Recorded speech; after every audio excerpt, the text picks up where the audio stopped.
Bonjour tout le monde, j'espère que vous allez bien. Je suis ravie de vous retrouver donc pour un nouveau Blogmas. Vu que nous sommes le 3 décembre, donc dimanche 3 décembre. Donc comme d'habitude, je vais vous faire voir mon petit calendrier de l'Avent. Le voilà.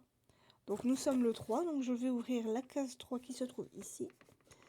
Voilà, alors si j'arrive à l'ouvrir. Nickel chrome. Et c'est une bouteille Irish Coffee. Alors, Irish Coffee. Alors, hop, ici c'est mieux.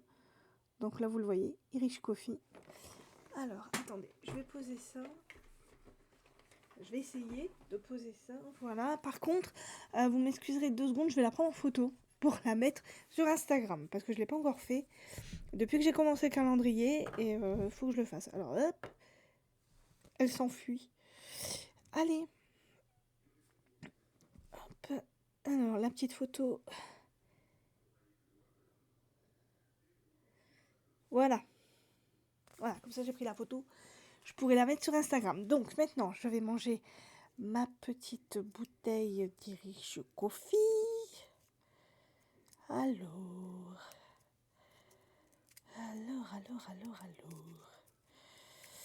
Allez, voilà. Hop. Hop. Et voilà. Donc là, vous voyez. Et maintenant, je vais manger.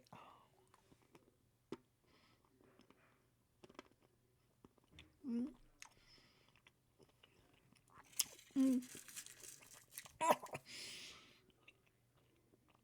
Mmh.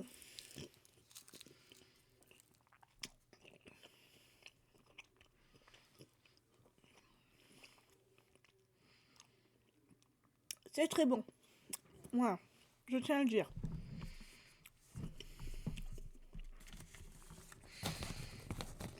Je finis de manger avant de vous reparler.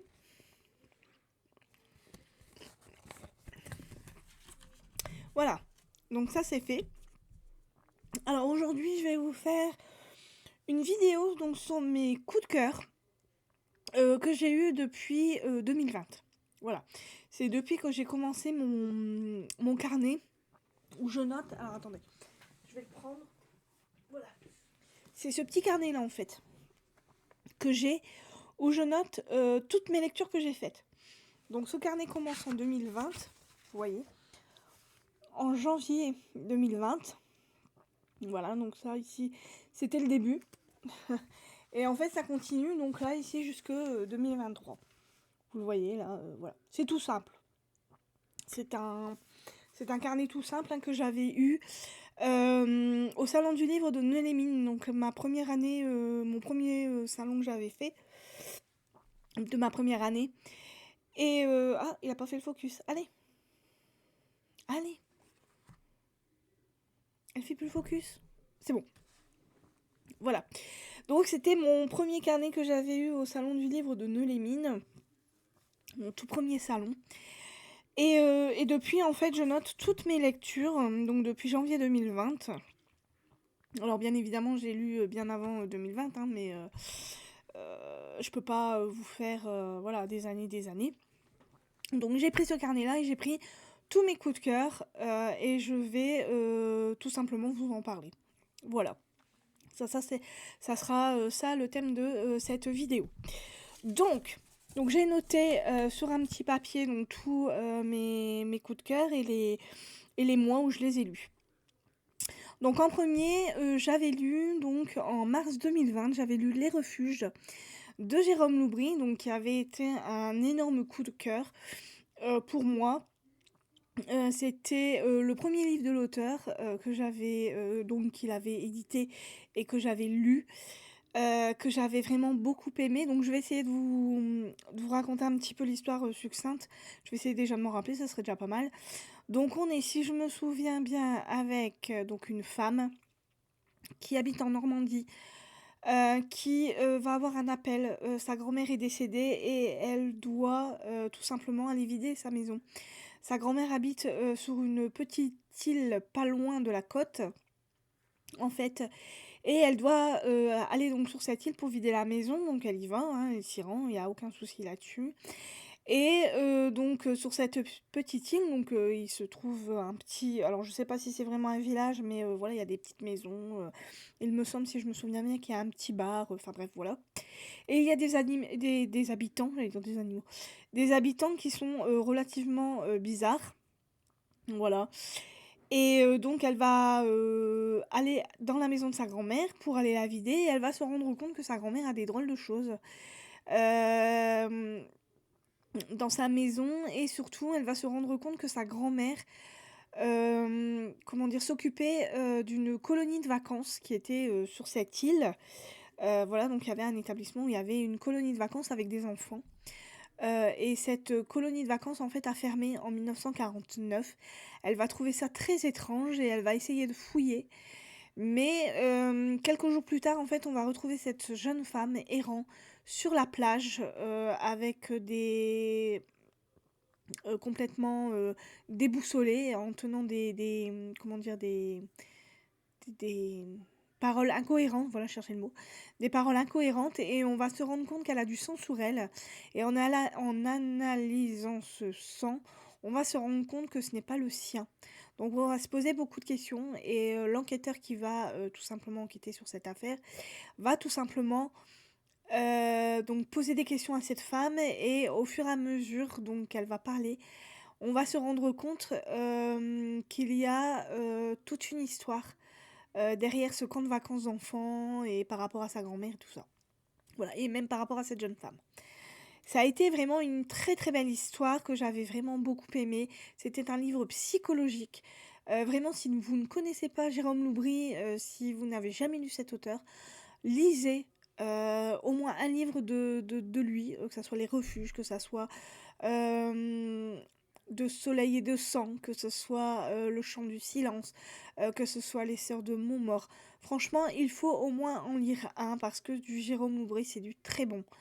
En plus, cet auteur est, hyper sympa. Franchement, il a le cœur sur la main, je l'avais rencontré et il est adorable. Voilà, donc il faut vraiment, que vous lisiez du Jérôme Loubry parce que c'est juste excellent. Voilà. Alors, ah oui, chose aussi que je ne vous ai pas dite, les livres que je me suis notés, en fait, il y en a que je n'ai plus. Voilà, donc comme Les Refuges, je ne l'ai plus, donc je ne peux pas vous le présenter. Par contre, il y a des livres que j'ai encore, donc ceux-là, je vais vous les présenter. Voilà. C'était le petit aparté, hein, j'avais oublié de vous le dire.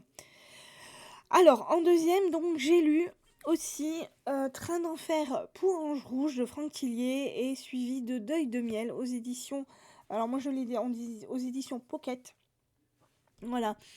C'est une des enquêtes de Charcot. Et il va tout simplement devoir enquêter euh, dans le Vieux-Lille, dans Paris, dans la banlieue et dans la banlieue. Voilà, pour une. Alors, comment s'approcher dans ce. La mort chemine.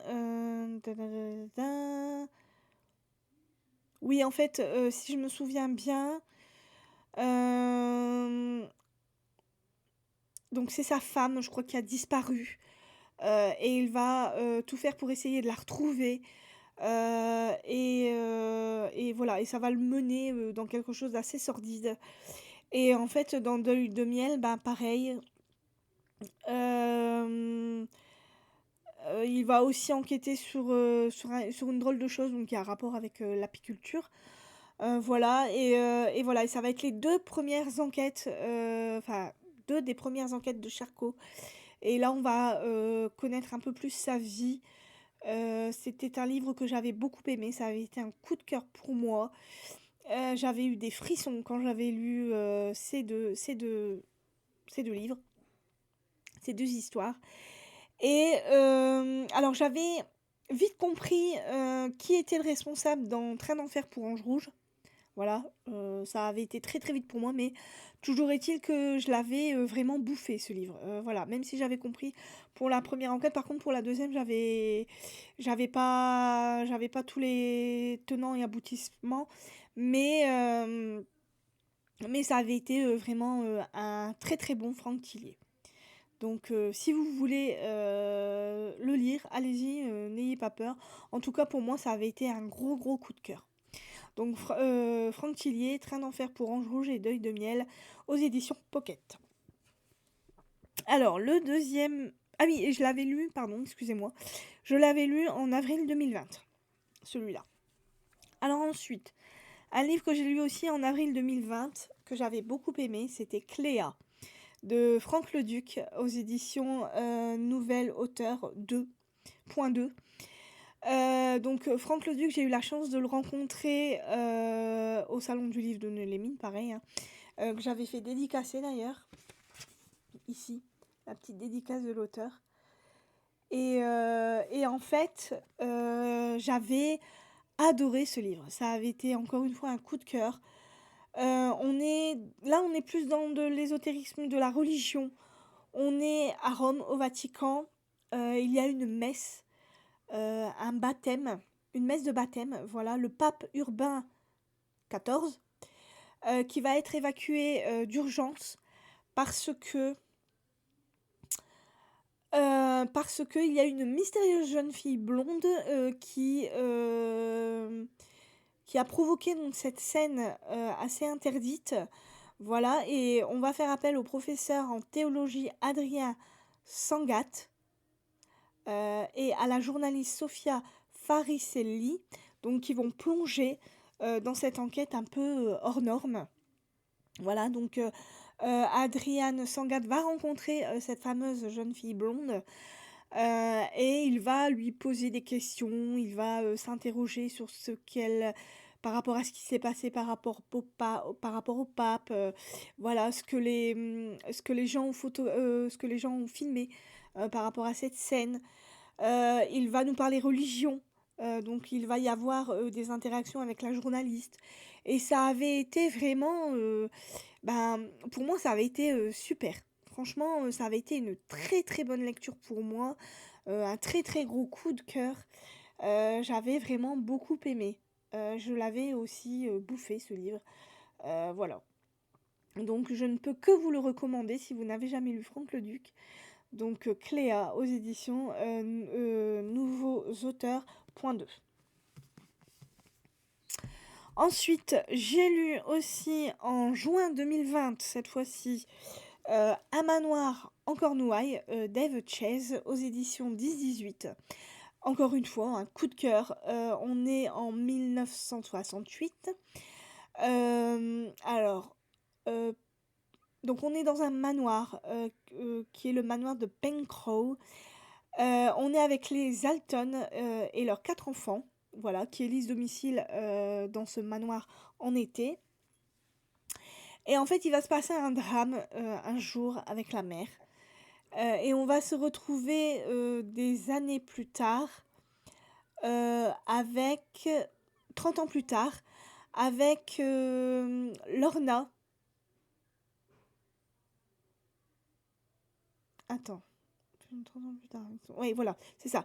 Donc on est avec Lorna, donc 30 ans plus tard, qui est avec son fiancé John, essaye de chercher ce fameux manoir pour organiser leur mariage, tout simplement. Voilà, ils veulent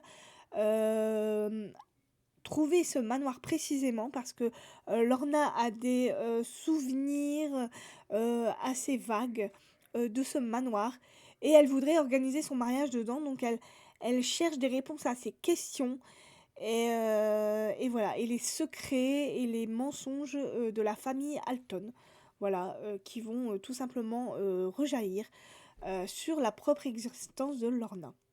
Alors j'avais beaucoup aimé cette histoire, ça avait été un gros coup de cœur aussi. Je l'avais bouffé, j'avais aimé toute l'histoire, j'avais aimé l'ambiance, j'avais aimé toutes les questions que Lorna se posait. Et j'avais vraiment aimé la résolution de cette fameuse énigme par rapport à ce manoir en Cornouailles. Et ça avait été vraiment une lecture excellente pour moi. Donc si vous n'avez jamais lu de livre de Eve Chase, allez-y, n'ayez pas peur, parce que moi ça l'avait fait, j'avais vraiment beaucoup aimé. Donc Un manoir en Cornouailles aux éditions 10-18. Ensuite, donc, j'ai lu encore un gros coup de cœur. Donc ça, celui-là, c'est en en octobre 2020. Donc c'est Betty de Tiffany McDaniel aux éditions Galmenster qui avait été un énorme coup de cœur. Encore une fois. Donc on est avec Betty qui est une petite indienne, voilà, qui a un père cherokee, d'origine cherokee, et une mère américaine de pure souche. Donc les parents de Betty sont un peu alors un peu nomades, voilà, ils errent de ville en ville. Parce qu'en fait, ce qu'il faut savoir, c'est que le père de Betty a du mal à garder un emploi par rapport à en cause ses origines Cherokee. Voilà, on n'arrive pas à l'accepter. Pourtant, c'est un bon travailleur, hein. Franchement, il se donne à fond pour essayer de nourrir sa famille. Donc Betty a plusieurs frères et sœurs. Et, euh, et le père fait tout pour que tout se passe bien dans cette famille. Et un jour, ils vont arriver dans une petite ville. Alors, dans la petite ville de Breaks. Alors, par contre, excusez-moi le langage, hein, mais je ne suis pas anglaise. Breadsud. Voilà. Dans l'Ohio, ils vont se trouver une maison un peu délabrée où ils vont y vivre. Voilà, donc pour une fois, ils ne vont plus errer. Le père va, alors si je me souviens bien, vendre des remèdes Cherokee qui peut. Alors ces remèdes peuvent aider les gens qui ont des problèmes de santé. C'est un peu comme les remèdes de grand-mère. Donc là, il revend les remèdes Cherokee. Voilà. Et donc, on va suivre Betty dans sa vie. On va suivre la vie de cette famille, donc surtout de Betty, qui a du mal à se faire accepter vu que c'est la seule fille de la famille à avoir la peau aussi foncée que, que son père, en fait. Voilà, et donc du coup, elle subit le racisme, elle subit le harcèlement scolaire, elle subit tout ça. Alors que ses frères et sœurs ne le subissent pas vu qu'ils ont la peau aussi blanche que leur mère. Voilà, et donc on va suivre toute cette histoire. Alors c'est une magnifique histoire. Tiffany McDaniel aborde beaucoup de thèmes. Sa plume est très très poétique, elle est vraiment très très belle. Donc si vous aimez les histoires familiales avec...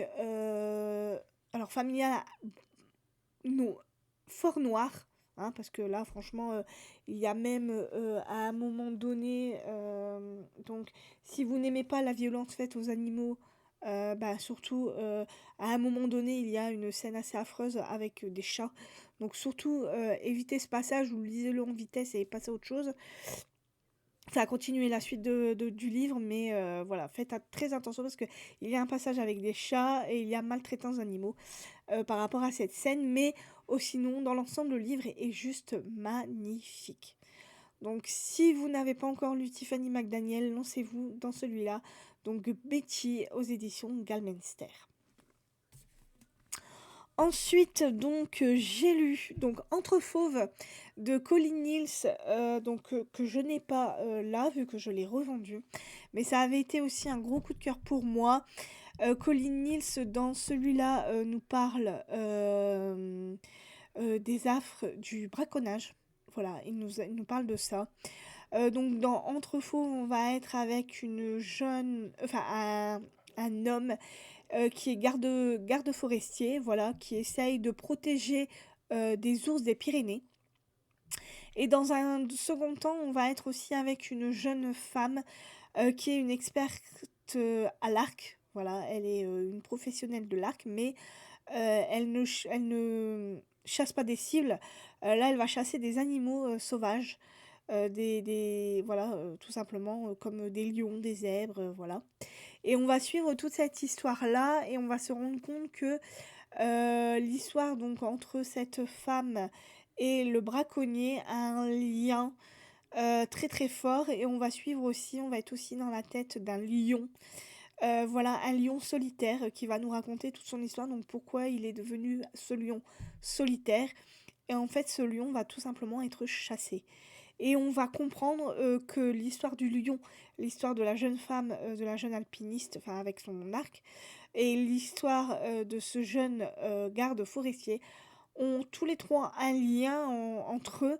Et Colin Niels nous le raconte d'une façon tout à fait magnifique.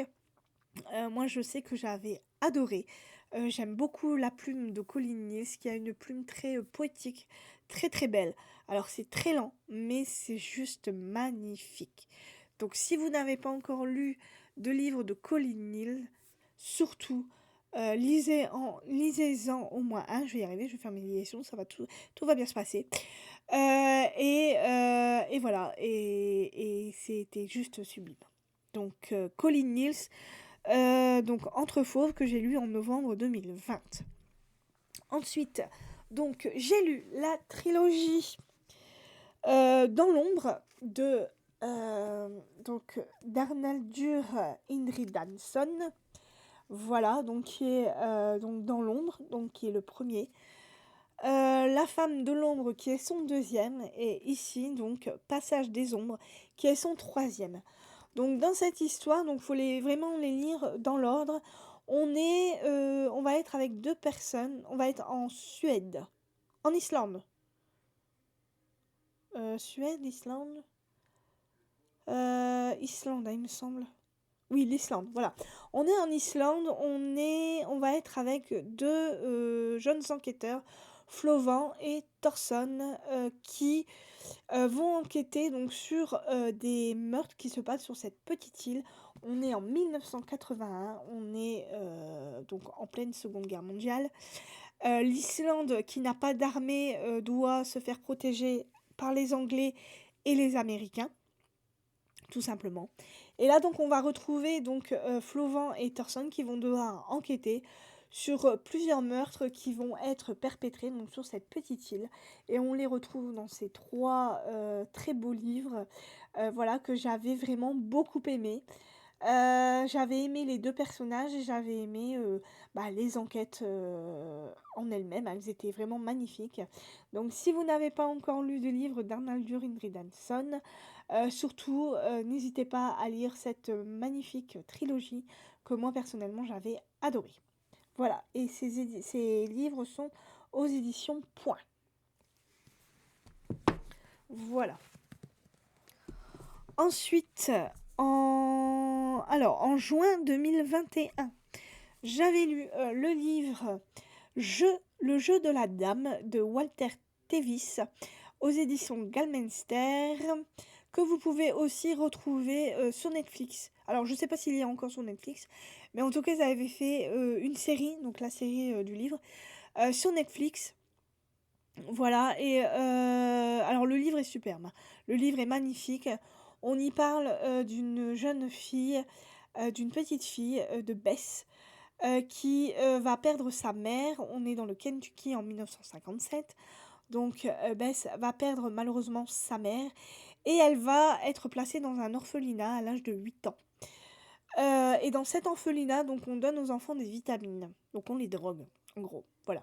Donc on les drogue. Bess va avoir un don particulier pour les échecs. Elle va, grâce à un vieux gardien passionné d'échecs, comprendre ce jeu fort stratégique. Je vais y arriver avec mon bonnet. Ce jeu fort stratégique, et elle va aller très très très très loin. Elle va faire des très grandes compétitions. Elle va essayer de battre la personne qui est au niveau mondial. Voilà, c'est un Russe, si je me souviens bien. Et en fait, on va se rendre compte que Bess, au fur et à mesure qu'elle va monter les échelons dans les échecs, au fur et à mesure qu'elle va gravir les compétitions, on va se rendre compte que en fait, elle va tout simplement se mettre en danger avec des drogues et des alcools pour tenir le coup. Voilà. C'était un très très bon livre, c'était une très très belle histoire que j'avais vraiment beaucoup aimée. Donc si vous aussi vous aimez toutes ces histoires-là de jeunes enfants qui malheureusement ont un don spécial pour un jeu en particulier et qui au final finissent par carrément sombrer, que ça soit dans l'alcool, dans la drogue, Si vous aimez ce genre de bouquin, n'hésitez pas à le lire parce que c'est un très très bon livre. Moi, je sais que j'avais dévoré celui-là. Donc, Le jeu de la dame de Walter Tevis aux éditions Ganmenster. Ensuite, j'avais lu aussi donc en août 2021 L'ange de Munich de Fabiano Mazzini aux éditions Albin Michel. Alors j'avais beaucoup aimé ce livre et il ne me fait pas le focus. Cette caméra est chiante. Voilà, c'est bon. Fabiano Mazzini, L'ange de Munich aux éditions Albin Michel. Donc dans cette histoire, on nous parle d'Angela Robal qui a 23 ans et qui va être retrouvée morte dans la chambre de l'appartement d'Hitler. En fait, cette jeune fille est la nièce d'Hitler et elle s'est tout simplement... Alors, on pense qu'elle s'est tout simplement suicidée en 1931 à Munich. Sauf que les enquêteurs vont se rendre compte que ce n'est peut-être pas tout à fait un suicide et en fait, ils vont enquêter donc sur ce meurtre et en enquêtant dessus, donc on va rencontrer bien sûr des personnages célèbres. Hein. Donc les enquêteurs vont interroger Hitler, ils vont interroger Göring, ils vont interroger Himmler, ils vont interroger le photographe personnel d'Hitler, ils vont interroger donc tous les dirigeants nazis en fait, qui sont très très proches d'Hitler. Et moi, j'ai trouvé que ce livre était vraiment magnifique. L'histoire est prenante. L'auteur arrive à... Moi, il a réussi à me projeter à Munich. Je me croyais à Munich avec...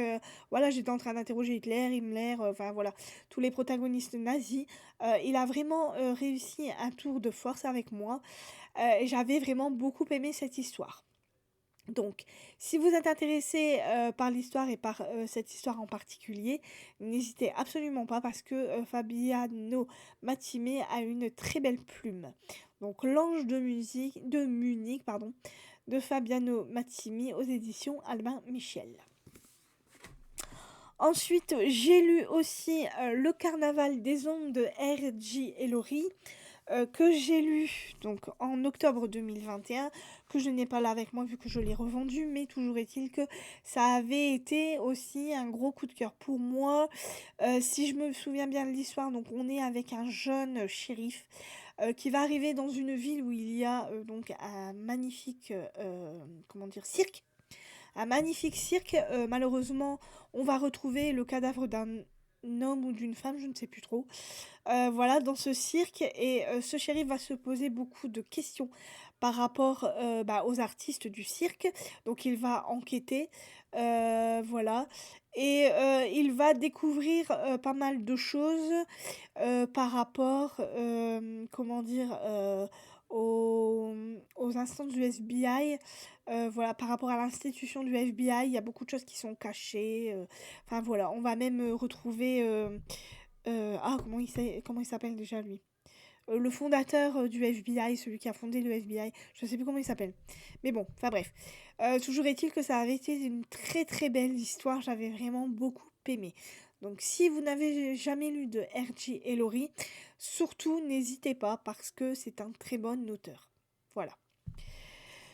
Après, j'ai lu La Maison des Atréides, donc qui est un prélude d'Avant Dune, et je l'avais lu en décembre 2021. Alors, ce livre m'avait été prêté par le mari d'une amie, qui avait tous les Dunes et qui avait le début de la trilogie d'Avant Dune. Voilà. C'était le fils de Frank Herbert qui avait écrit ce livre à quatre mains avec une autre personne. Et on y retrouvait donc le grand-père, donc si je me trompe pas, le grand-père de Paul Atreides, donc le prochain personnage qui va s'élever dans Dune. Donc du coup le grand-père de Paul. Donc c'est à partir de ce personnage-là que Dune va être construit et qu'on va comprendre tout ce qui va se passer et tout ce qui s'est passé avant Dune. Voilà. En gros, je peux plus trop vous en dire, mais toujours est-il que ce livre m'avait beaucoup aimé. Alors je n'ai pas lu les deux autres, vu que le mari de ma copine n'avait que celui-là. Je lui ai dit que c'était une trilogie et malheureusement il avait pas du tout les 2 autres. Donc je n'ai lu que celui-là et après j'ai lu les Dunes, mais les Dunes, j'ai eu vraiment, beaucoup de mal à m'y faire. Voilà. Donc c'est tout ce que je peux vous dire par rapport à ce, livre-là. Ensuite, j'avais eu aussi un gros coup de cœur pour Filles de la mer, que j'avais lu en, mai 2022, apparemment, oui, 2022. Voilà, qui avait été, un gros coup de cœur pour moi. Donc dans Filles de la mer, si je me souviens bien, donc on est avec, 2 jeunes filles, et une maman, qui sont, qui pêchent, je trouve que c'est pas le mot exact, mais en tout cas, ils pratiquent, de la plongée, sous-marine, mais sans masque, sans, ou avec un masque? Je sais plus, enfin bref. Je sais qu'ils plongent en apnée pour réussir à récolter donc, tout ce que les vrais pêcheurs n'arrivent pas à attraper, pour essayer de survivre. On est, pendant la Seconde Guerre mondiale. La petite sœur, de cette jeune fille, il y a en fait les Japonais, c'est les Japonais? Oui, c'est les Japonais. Les Japonais ont envahi la Corée du Sud, si je ne me trompe pas. Oui, je crois que c'est ça. La Corée du Sud. Et en fait, ce qui se passe, c'est que, donc on a, donc les 2 jeunes filles et la maman. Donc la maman et la plus grande fille plongent dans l'eau. Normalement, la plus grande fille doit surveiller la plus petite. Et à un moment donné, en remontant, dans l'eau, elle va se rendre compte qu'il y a des soldats japonais qui arrivent et qui sont prêts à voir sa petite sœur. Donc en fait, pour éviter qu'ils ne la kidnappent, elle va sortir de l'eau, essayer de protéger sa petite sœur. Elle va réussir, mais c'est elle, qui va être, tout simplement kidnappée par ces soldats. Elle va finir, par être, donc kidnappée. Elle va, partir en bateau. Ils vont l'amener dans une maison close, donc elle va, tout simplement, devenir une prostituée. Heureusement pour enfin «heureusement» entre guillemets, heureusement pour elle, il y a un des commandants, qui est, très, très amoureux d'elle, qui va essayer de la faire s'enfuir, sauf qu'elle, elle va lui fausser compagnie, elle va partir, voilà, et elle va se retrouver en Mongolie. Elle va, malheureusement se faire rattraper par, ce commandant, qui va l'amener dans un petit village mongol, où là, elle va, avoir quelques instants de paix, quelques années de paix, jusqu'à ce que le commandant revienne, qu'il essaye, reprendre pour aller, autre part. Elle va réussir à s'enfuir avec un jeune fermier. Malheureusement, elle ne va pas aller très, très loin vu qu'en fait, il va y avoir alors si je me souviens bien, je crois que ce sont des Russes qui vont arriver au pays mongol et c'est grâce à ces Russes-là qu'elle va réussir à, échapper à ce fameux commandant, qui veut en faire, sa femme tout simplement, parce qu'il est très attiré par elle et en fait, c'est grâce aux Russes, qu'elle va réussir à retourner dans ce village mongol et quelques années plus tard, donc la petite sœur, qui a bien grandi, qui a fait sa vie, donc la guerre est finie, voilà, elle a eu des enfants, un mari, tout ça. Elle va plusieurs années plus tard, continuer à, rechercher sa grande sœur parce qu'elle ne sait pas du tout, où elle ne sait pas ce qu'elle est devenue, donc elle va, tout faire pour réussir à la trouver, sauf que, bah, voilà, elle ne sait pas du tout où elle est passée et elle va passer ses années à essayer de retrouver donc sa grande sœur et on va suivre toute cette histoire et c'était une histoire vraiment magnifique. J'avais vraiment beaucoup aimé cette histoire, donc si vous n'avez jamais lu Filles de la mer, surtout n'hésitez pas, c'est une très belle histoire. Ensuite, j'avais lu aussi, Te tenir la main pendant que tout brûle de Johanna Gustafsson, que j'avais aussi beaucoup aimé. Alors là, je me souviens plus trop de l'histoire. Je sais qu'on était à 3 périodes différentes. Je sais plus. Là, par contre, je sais plus du tout l'histoire. Mais tout ce que je me souviens, c'était une très belle histoire. On était donc, comme je vous le disais, à 3 périodes différentes. Je crois qu'il y a eu un meurtre et en fait, on va essayer d'enquêter sur ce meurtre et on va se rendre compte que, pour chaque année, tout est lié, en fait. Chaque année est liée, à la suivante, à la précédente et en fait, on va réussir à comprendre toute l'histoire à la fin Et ça avait été un gros coup de cœur pour moi, je me souviens. Mais je peux plus vous dire l'histoire. Ensuite, j'avais lu aussi Marie et Maria de Gillian Cantor, qui était aux éditions Prélude, qui avait été une magnifique histoire que j'avais vraiment beaucoup aimée. Ça avait été un gros coup de cœur. Donc là, on est en Pologne en 1891 avec une jeune femme, Maria, alors Slodowska, voilà, qui est en fait Marie Curie. Voilà. Donc on va suivre la vie de Marie Curie. Donc en Pologne en 1891. Donc qu'est-ce qu'elle serait devenue si elle n'avait pas pris ce train pour la Sorbonne pour faire ses études à Paris? Si elle était restée en Pologne, qu'est-ce qui se serait passé? Quelle vie est-ce qu'elle aurait eue au final en Pologne? Elle ne serait peut-être pas devenue cette fameuse célèbre femme physicienne.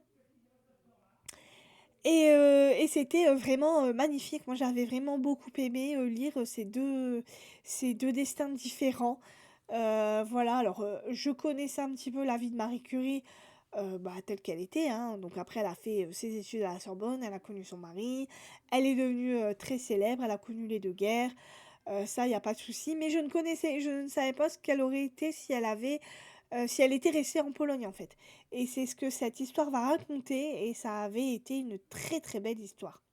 Donc Marie et Maria de Gillian Cantor aux éditions Prélude. Ensuite, j'ai lu donc Max de Sarah Cohen Scully aux éditions Scripto, donc je vous en avais déjà parlé. J'avais lu cette histoire en octobre 2022 et mon Dieu que ça avait été une excellente lecture celle-là, ça avait été un gros coup de cœur. On est en 1936, donc en pleine Seconde Guerre mondiale. Donc vous le savez, Hitler, enfin surtout Himmler en fait, a créé des Lebensborn, qui sont des maternités nazies, voilà, qui ont été construites pour tout simplement héberger des jeunes femmes qui vont tout simplement procréer avec des nazis pour pouvoir faire la race aryenne, tout simplement. Et dans cette histoire, donc, on va suivre Max qui est un petit garçon parfait, qui a été donc, comment dire, procréé par une femme allemande aux yeux bleus avec un soldat allemand blond aux yeux bleus. Il a les dimensions parfaites, voilà, et tout est parfait chez lui. C'est un enfant, voilà. En plus, il est né le jour de l'anniversaire du Führer, donc le 20 avril. Et pour lui, donc le Führer est son père, et on va suivre toute sa vie. Comment est-ce qu'il a été formaté, et qu'est-ce qui va se passer pour lui, comment à un moment donné il va se rendre compte de l'horreur nazie. Donc vous allez suivre toute cette histoire dans ce livre qui était juste magnifique. Voilà, c'était une très belle histoire que je connaissais un petit peu, mais je ne savais pas que c'était allé vraiment aussi loin. Voilà. Donc Max de Sarah Cohen Scully aux éditions Scripto. Ensuite, donc j'ai lu La violoniste d'Auschwitz, voilà, qui est le livre de Ellie Midwood, que j'ai eu aux éditions J'ai lu, qui avait été aussi une très bonne lecture. Ça avait été un bon coup de cœur. Donc là, on est à Auschwitz. Pardon.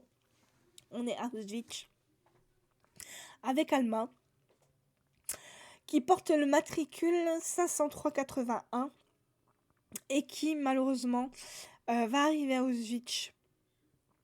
Et elle ne sait pas ce qui se passe dans ce camp de concentration, mais elle va vite en avoir un aperçu et elle va essayer de sauver sa vie et celle des autres prisonnières. Car en fait, Alma est une prodigieuse musicienne. Elle joue magnifiquement bien du violon. Voilà, donc sa famille est célèbre pour son don de musique. Son grand-père, c'est son grand-père, hein. Oui, son grand-père qui est un célèbre chef d'orchestre. Voilà.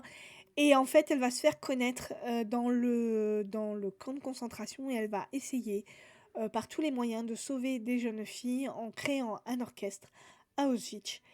Et grâce à ça, elle va réussir à sauver certaines femmes de l'horreur des camps nazis. Donc c'était une très très bonne histoire que j'avais beaucoup aimée. Donc La violoniste d'Auschwitz d'Ellie Midwood aux éditions J'ai lu.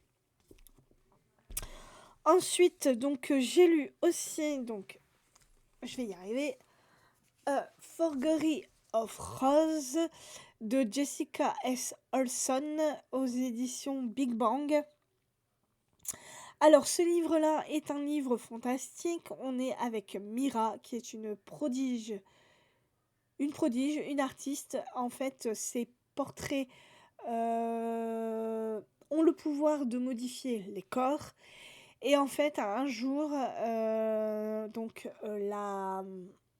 la femme du gouverneur de la ville va tout simplement venir dans la boutique où peint Mira et elle va lui demander, donc elle va réussir à comprendre que Mira a cette faculté comment dire, grâce à son pouvoir, de modifier les corps sur son tableau, mais aussi en vrai. En fait, ce qui se passe, c'est que quand elle peint, quand elle veut modifier quelque chose, par exemple la couleur des yeux, et bien la couleur des yeux de la personne change en vrai. Voilà.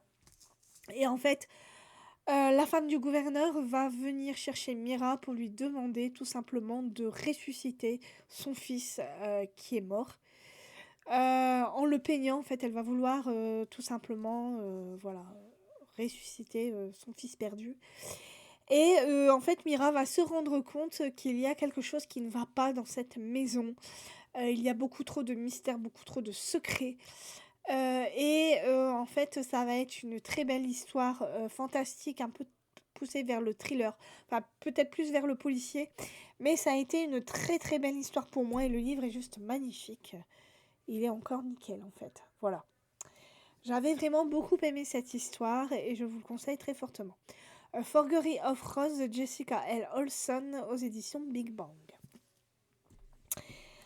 Ensuite, j'avais lu aussi donc Les Deux Messieurs de Bruxelles, qui était une nouvelle, enfin, il y avait plusieurs nouvelles dedans, d'Éric Emmanuel Schmitt, que j'avais vraiment beaucoup aimé.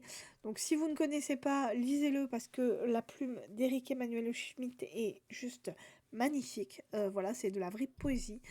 Et ces histoires sont à tomber. Voilà, j'avais vraiment beaucoup aimé. C'est un livre que j'avais lu en avril 2023. Ensuite, j'avais lu aussi La mémoire du temps de Franck Leduc, que j'avais lu en juillet 2023 et qui avait été aussi une très très belle lecture. C'était un roman historique. Il nous parlait de la catastrophe qu'un aéronef a... Enfin, la catastrophe d'un aéronef, en fait, il y a un aéronef pendant la Seconde Guerre mondiale qui s'était totalement effondré. Voilà, il avait explosé en vol. Et en fait, on va suivre la vie d'une jeune fille qui va être, comment dire, on va essayer de la marier de force à un homme. Voilà. Et en fait, cette fille va tout simplement réussir à s'enfuir, mais on va découvrir comment et on va découvrir comment cette histoire va se passer au travers aux yeux d'une autre femme qui, quand elle se réveille la nuit, enfin le jour, elle se rend compte qu'elle a un peu des bleus un peu partout et en fait elle va rencontrer un psychologue qui va aller très loin dans sa psyché et qui va se rendre compte que les deux, comment dire, que les deux époques différentes sont liées en fait. Voilà, si elle a ces bleus-là, ce n'est pas par hasard. Il va se rendre compte de ça et on va suivre cette histoire qui est vraiment magnifique. Ensuite, j'ai lu aussi donc Duchesse de Chris Whittaker, que j'avais vraiment beaucoup aimé, qui est sorti aux éditions Pocket, que j'ai lu en août 2023 et qui avait été un gros coup de cœur pour moi. Donc on est avec Duchesse, qui a 13 ans, qui est malheureusement obligée de s'occuper de son petit frère, car sa mère est partie à la dérive, elle n'a pas de père, son frère non plus. Sa mère part à la dérive parce qu'elle boit. Malheureusement, il va se passer un malheur, ce qui fait que Duchesse et son petit frère vont se retrouver à aller vivre chez leur grand-père. Et en fait, ce qu'il se passe, c'est qu'elle sait qui s'en est pris à sa mère et elle a vraiment Duchesse a vraiment peur pour sa vie. On va suivre, toute cette aventure avec elle et ça avait été vraiment un très, très beau livre pour moi. Ça avait été une très belle histoire. Je n'ai absolument pas regretté de l'avoir lu. Donc si vous voulez lire ce livre, allez-y parce qu'il est juste sublime. Donc Duchesse de Chris Whittaker aux éditions Pocket. Et en dernier, un livre que je ne vous présenterai pas parce que ce livre-là date de 2019. Je ne l'ai pas, je l'ai prêté à quelqu'un et en fait, je voulais quand même vous en parler. C'est le livre HS 7244 de Lorraine Latournelle Lalou, ou Lalou Latournelle, enfin je ne sais plus trop son nom, qui est un livre magnifique. Donc si vous voulez le lire, allez-y, lancez-vous parce que ce livre est juste sublime. Alors je ne sais plus trop l'histoire, mais je sais qu'on est avec deux personnes qui décident de faire un road trip dans une région assez spéciale. Ils vont être kidnappés et une fois ce kidnapping fait, ils vont se rendre compte qu'ils sont dans un endroit vraiment affreux pour une raison particulière. Ils sont vraiment dans cet endroit pour une raison particulière. Et ils vont tous les deux se rendre compte de ce qu'on va leur faire subir dans cet endroit. Et c'était juste magnifique. Donc si vous voulez lire ce livre, allez-y, lancez-vous parce que c'est de la bombe. Voilà. Donc c'est HS 7244. Voilà donc pour mes coups de cœur. Alors il y en a eu beaucoup. Cette vidéo va durer des plombes, a duré des plombes, mais bon, je voulais vraiment vous le faire pour vous présenter tous ces livres. Voilà, donc j'espère que vous passez un très bon week-end, que vous passez un très bon dimanche, que tout va bien par chez vous, que vous avez de très bonnes lectures. Écoutez, moi je lis toujours le même livre, toujours le Serment, que j'arrive pas à avancer ce livre, mais bon, ça va y aller. Ça va aller, je vais y arriver. Voilà, donc écoutez, moi je vous laisse, je vous dis à demain pour une nouvelle vidéo et je vous souhaite encore un très bon week-end. Bye bye!